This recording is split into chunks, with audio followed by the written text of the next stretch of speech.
everyone, welcome to the 10th episode of Bhavika and Lotus CS Show. Today we have a very special guest with us, and that's Kayur. He works as a Vice President of Customer Success at Web Engage. Hey Kayur, how are you? I'm doing good. How are you guys doing? Doing really well. How was Diwali? Diwali has been wonderful. Yeah, it's a festival of lights. So, being with friends, family, spent a good time. I think, good that at least COVID hasn't been Yeah, bad this time around. So, correct. at least could spend some time with the close family. Yeah. Awesome. That's so nice. So today, Kayur, you'll of course take us through a topic which is called CS hiring. There have been so many companies hiring for customer success managers. It's called the hottest job of the century. There have been a lot of CSMs. There have been a lot of VPs hiring for good CSMs for their teams. And since you're a VP yourself, I think you would have great knowledge around how you hire customer success managers for your team at WebEngage. So I'll give you some time so that you can let us know about the qualities or the things that you take into consideration while hiring potential customer success managers. So Sure. with this, over to you. And yeah, Yeah, thanks for the time and thanks for having me on the show. Firstly, thanks both Bhavika and Lotte. I'll start with one of the anecdotes, like rather more than what has happened with me myself. How sure. I got into CS in the first place. Incidentally, I was actually a developer when I started my career.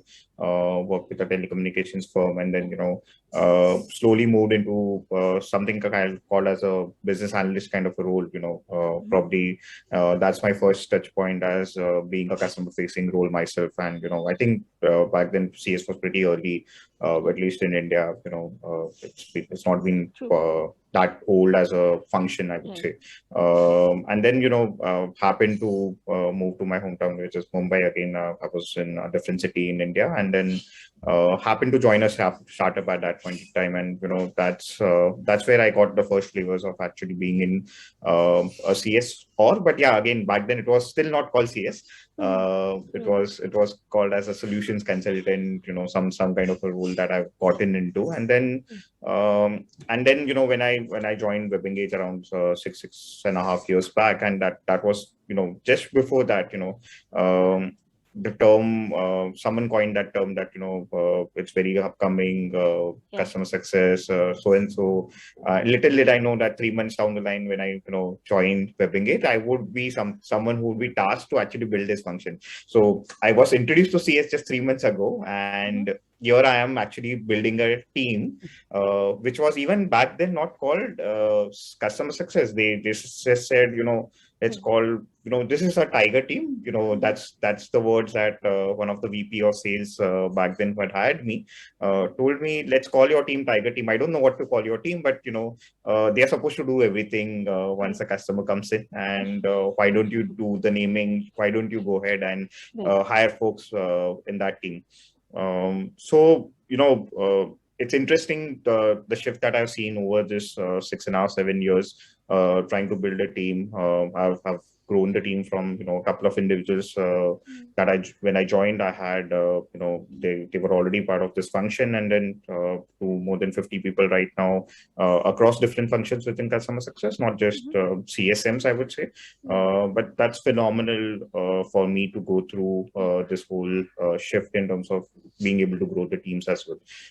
Some of the things that I've learned over a period of time is that, as the company matures, definitely a lot of things change in terms of what your priorities are, what kind of talent do you want, and also how your organization structures would change over a period of time. And we have to keep adapting to those in that form. So, when we started off this team, they were doing pre-sales, they were doing everything except for sales, I think. So from a Mhm. customer facing function, there was sales and there was everything else. Right. Right from support to doing pre-sales to actually doing customer success, implementation, onboarding. So pretty much Right. everything was being done by one single team. And then at that point in time, our priorities were quite different. We wanted more tech, hands-on tech Right. folks to do things. We had a bit of HTML, CSS that was required within our product.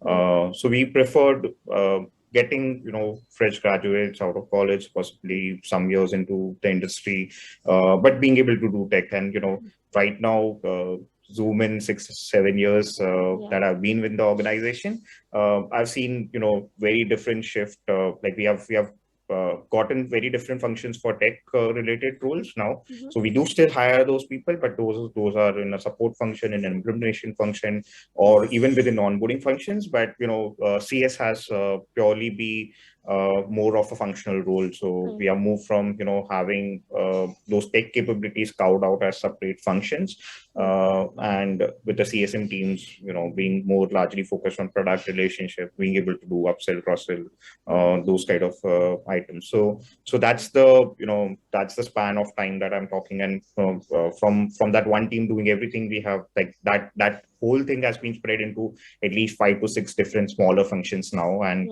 each individually doing their own job as well. That's been the progress that I've seen over the past few years. And one of the few things that we definitely value within CS, like specifically into CSMs, with is based on the job responsibilities now. From being able to just service the customer to actually now build relationships and being able to be that product consultant. I think a lot of focus has been on interpersonal skills. So apart from being able to at least understand technology, so that you are still talking to a product manager, to a marketeer on the other side for our kind of role. So being able to talk to them in the language that they understand, definitely we do need those. But a lot is also built based on your interpersonal skills, on how you can cut across different functions, cut across different hierarchies within the organization on the other side, being able to talk to some CXO level folks as well as execution level folks.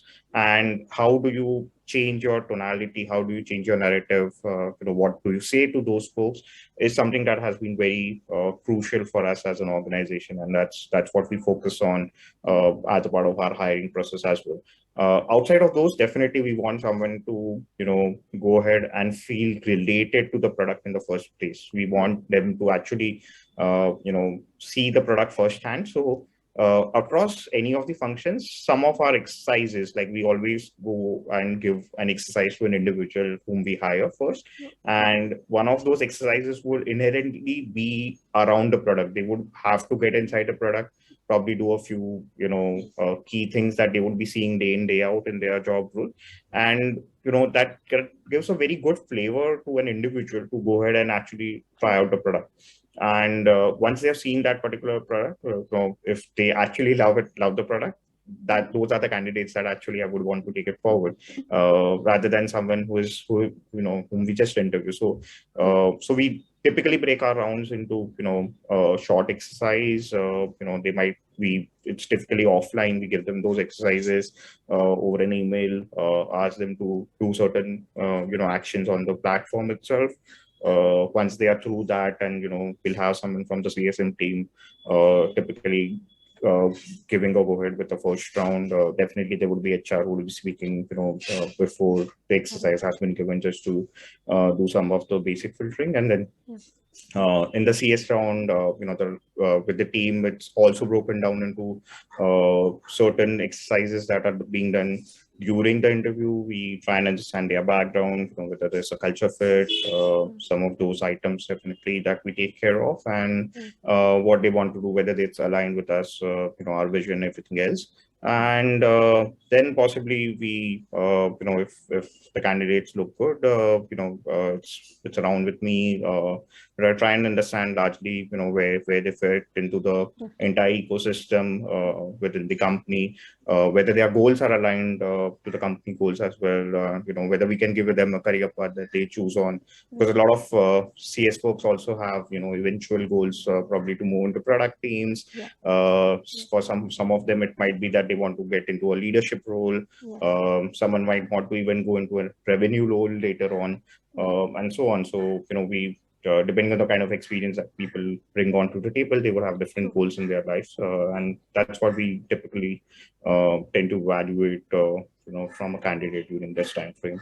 And that's largely been, what we do, within customer success. And if it's onboarding role for us, there's a separate function that we have carved out around a few years ago, which is specifically restricted to onboarding a particular customer. Then we require slightly technical skill sets, like larger technical skill sets for those, and they would have a separate evaluation for those technical skill sets as well. So that's how we have typically gone around hiring folks within the organization. Okay. Okay. One quick thing, Kayur, is Sure. you mentioned a very interesting point around technology. Of course, Mm-hmm. being oriented towards technology is not a must-have for a customer success manager, but it's Right. always good to have. If you understand Right. technology, you can of course talk to customer in those terms, and you understand things better. And it also Right. reduces the turnaround time. You sometimes you'll have True. a lot of dependency. You'll have to reach out to support, engineering, and sometimes you know things on your own. It reduces the time, and it reduces True. that kind of dependency. Now, the question that I wanted to ask you here is that um, uh, how do you prefer, like, people? For example, there's a there are two people who reached out to you for this job. One person is not so good with technology, and the other person is really good with technology. Do you give a plus point to the other person? Do you have that kind of preference for for the CSM to be technically oriented, basically, or you feel like there are many other factors to be taken into consideration apart from that? Right. So there are factors. Typically, I will bucket them into, again, technology is one of the buckets that we'll evaluate a person on, and, we'll Right. score them against the technology profile itself, and, Right. how good they are comfortable with technology.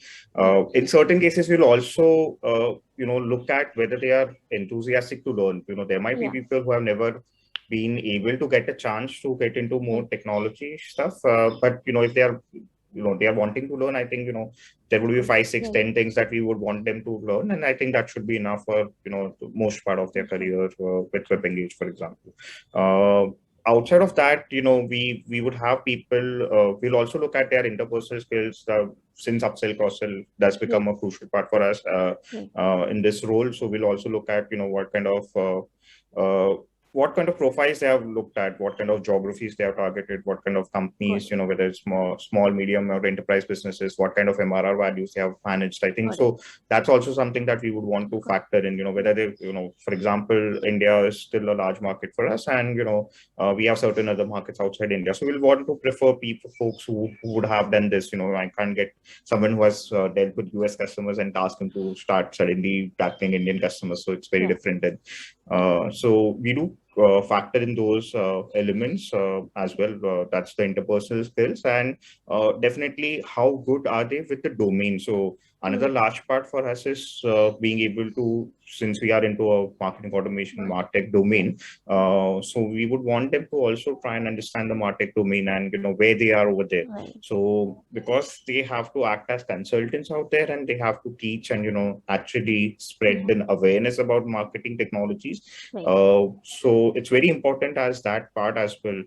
In certain cases, in fact, we have also had a chance to hire marketing technologists themselves, or someone who is in the marketing team to come into the CS role. So Okay. those bring a different element. They might not know technology per se. Right. They might be Yeah. still away a bit from the technical stuff for us, but they bring a different value to the table, because they know what the problems a typical marketer would face, and how to go around those.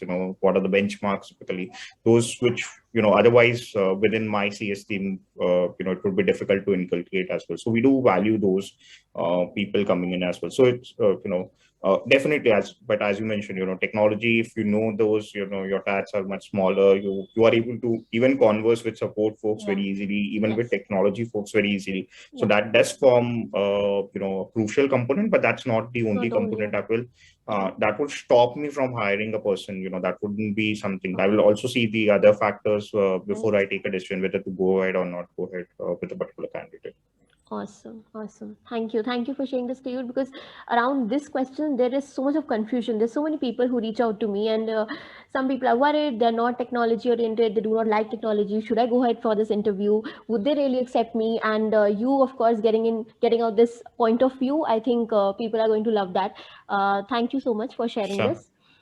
With this, we move forward with our second round, which is called the rapid fire round. I'm really sorry we do not have any goodies to give you, but but of course, we really want you to pass with flying colors. With this, over to you, Lode.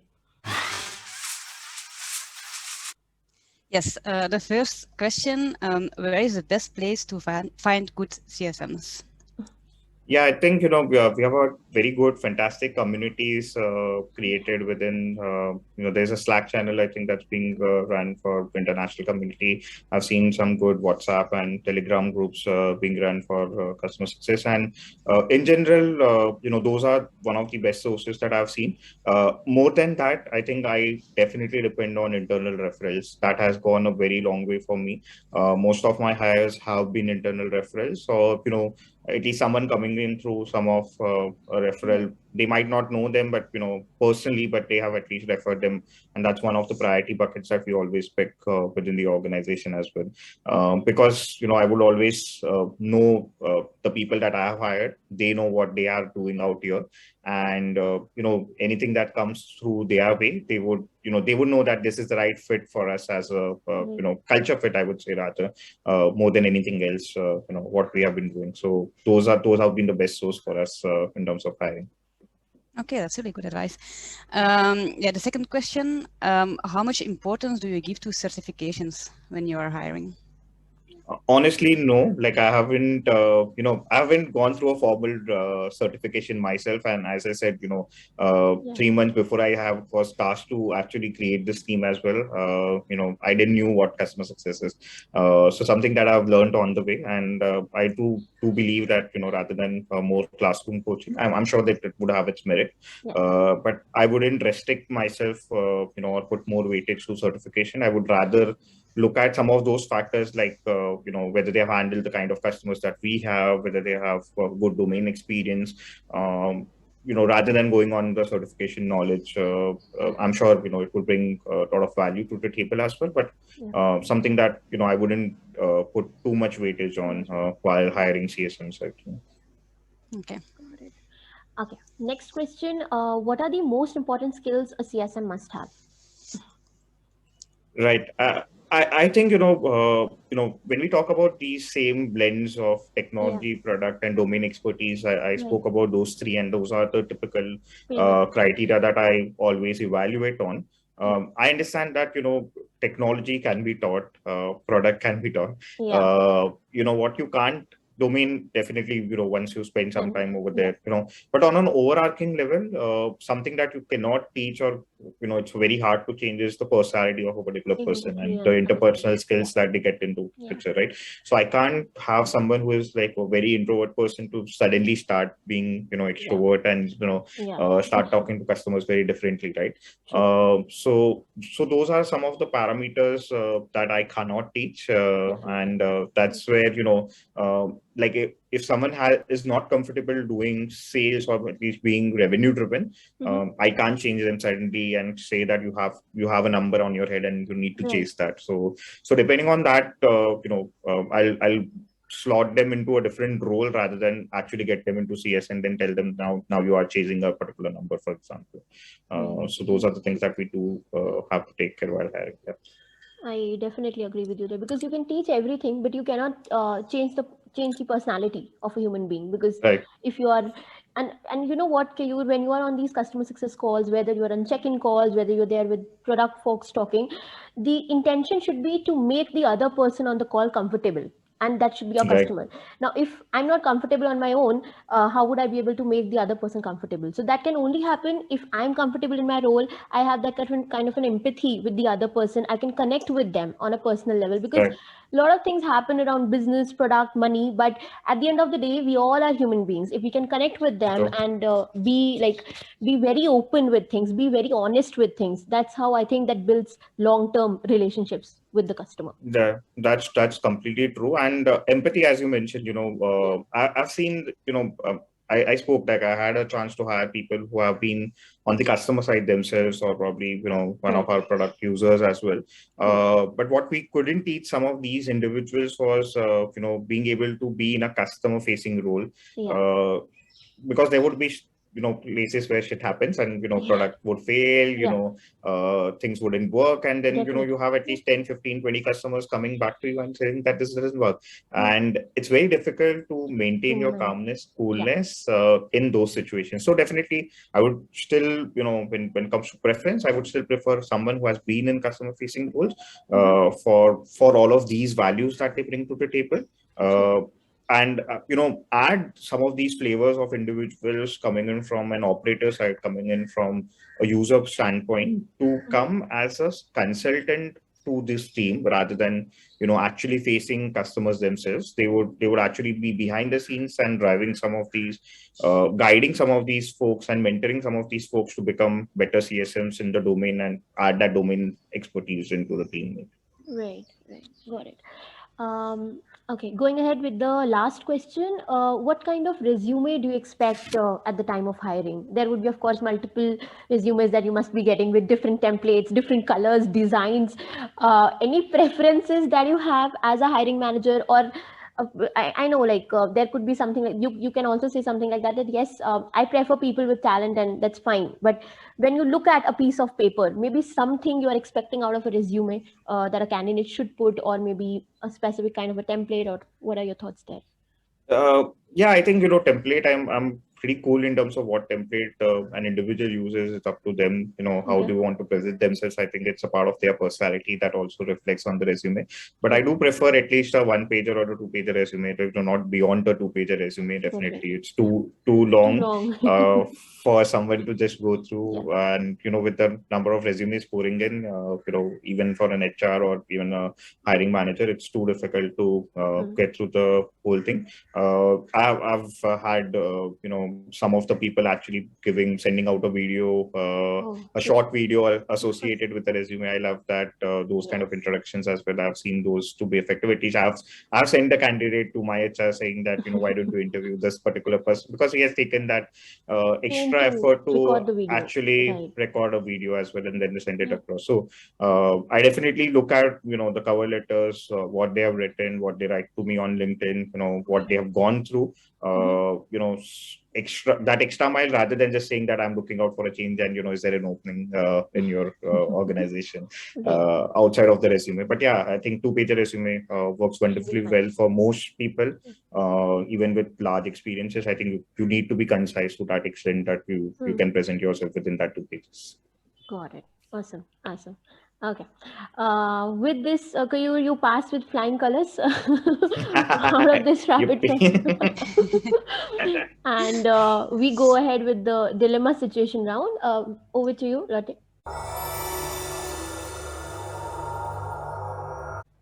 Yes, so you already told about how you could start a CS department without having it in-house, but you already had a customer-facing role and you had some experience. But yeah, sometimes a company realizes they need to start a customer success department finally, and they don't have any experience in-house.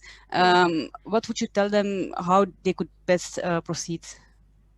Right. So I'll go with my co-founder's advice in any of these cases, and that's not just the department, but even if it's a small team, there are 2 things that I've learned over a period of time that, you always hire a lead first. It's probably, might look counterintuitive, but if you have the money, or no matter how much money you have, but you still hire a lead within whatever budgets you can, because that sets the tone. You want someone to lead from the front in that case. You want them to show what needs to be done, set the ground running, set processes at least to a certain extent, so that everyone else can follow that particular person. And always have a team started with 2 people and not just 1 person. So those are the 2 principles, guiding principles for any team that I've started off. Hired a lead first in most cases. It might have been interim that I might have started the team but not have found the right leader, but the first search is always for a lead. You don't have a team without a lead. And the second thing is the two people philosophy is largely, you want to ensure whether, there is a process problem or a people problem. So if you are just one person managing if it's only one member team, you don't know whether it's a person fault or whether it's a process fault or, something else that needs to be fixed. So you have two people in any team, and then you look out for, optimizations from there on. So those are the two things that I would recommend anyone, who's starting afresh in that case. And in case, you don't have anyone who has been in the customer facing role, I'm sure, as very small startups, as they grow, and at least in our case as well, when we were in that kind of a phase, one of the co-founders and some of the technology team members were actually doubling down as customer support, and, they were responding to queries and so on. So I spent a lot of time myself, like the first initial 2 to 3 months. I was the one who started taking on all of the responsibilities, and I was myself responding to every customer query that used to come in as well. So that gave me a lot of, confidence in being able to respond to a customer, knowing what the problem statements were as well back then. So, and I see that that's another effective way to at least train people. Even if they don't have customer facing experience, let them at least hear out to the customer, go through a support process, for example, and at least learn the product, learn what needs to be sent over an email, and then slowly, gradually, once you know the product, I think you will build confidence to actually manage customers as well. Okay, yeah, that's really good advice. I think also the first hiring a lead and two people, I think a lot of companies that start with the CS department don't really do it, and it brings a lot of pitfalls, of course. Yeah, it's really good advice. Okay. All right. Let's move ahead with the last round. Kayur, we don't want to end this very soon, but can't help it with the format of the show. So the last question is, as a hiring manager, do you prefer people who are doing extra initiatives, building communities, running podcasts, chat shows? Do you think this plays a difference while hiring a great customer success manager for your team? I'm sure it does play a good, considering this is all customer facing role and you need to actually talk to people. And I've seen that some of these networks actually give you a lot of perspective. Like, we are doing this right now, and possibly I'm giving my 2 cents on a particular question out there. I'm sure if I listen to other leaders and, the more you speak to more people, I think you'll keep learning from that perspective as well, right? So everyone would bring in their perspective. I've spent like 6.5, 7 years into this organization trying to build my team, and I've learned a lot over this period of time. And I'm sure that others would have probably spent smaller or longer. That doesn't matter. But everyone has gone through their own cycles. They have had their own pitfalls. They have seen their own highs as well, and everyone has learned by their own experience. And I'm sure that some of these experiences are what which will take you forward. Not that you can apply a formula A that has worked for a particular company and just go ahead and utilize that as it is, but something that would definitely help. And if you are building and organizing some of these communities, running some of these chat shows that as we are doing right now, I'm sure that the kind of experience that you have gained by talking to some of these folks would be unparalleled as well. That would help you build another future leader. So if you're an individual contributor, possibly, definitely it will help you leapfrog, get into more leadership positions sooner, because you now have that much of expertise, by talking to people. And I'm sure people would look up to this, as always, another thing that you have been doing outside of community and, outside of your regular work. Community building has been wonderful, and definitely have to contribute wherever I can. Definitely, yeah. It also gives one person a lot of satisfaction. To be very honest, Kayur, if I talk about me or Lotte, we have also been involved in a lot of initiatives. At the end of the day, of course, we work, we get paid for the work that we do. But if you're able to contribute back to the community in some way or the another, or maybe you're able to help someone, it brings a lot of satisfaction. And I think that is what makes me happy at the end of the day. Because if you're satisfied, you feel like, okay, you're doing your bit. And that's what is the most important thing. Definitely, and I do love classroom teaching in a way.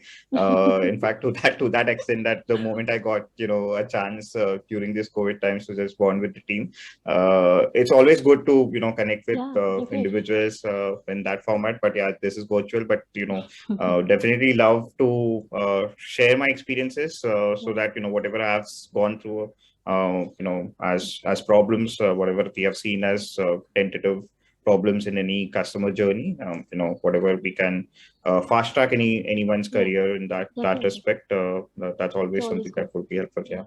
Awesome. And so I'm glad to hear your thoughts, Kayur. And I really love the fact you were so open during the conversation. We got so great insights from you. I think people out there who are literally finding for a customer success job, or maybe tomorrow they might want to get hired at Web Engage, they get a lot of benefit out of this conversation. We really love you having like you being here on our show. Any words from you, Lotte, here? Yes, thank you so much for joining us. It was a very interesting episode, and like Bhavika already said, I think a lot of people will get great insights from it, from both sides. People who are going to hire CSMs, and also the persons who want to apply for a And CSM role. So they have some insights how the other side is thinking. So thank you so much for joining us. Thanks, guys. I'm in that boat. I'm always hiring. So yeah, always looking out for great talent, and that's not just CS department. We have yeah, positions in support. Onboarding a lot of positions that have been open. So yeah, do share in your network. Whoever wants to apply, definitely. please do apply. And I'm always looking out for good talent out there. Yeah. Thanks. Awesome. Thanks for Awesome. that. Yeah. Thank you. Thank you, Kayur. Bye bye. Take Thank care. Thank you. you. Bye. Yeah. Yeah. Bye.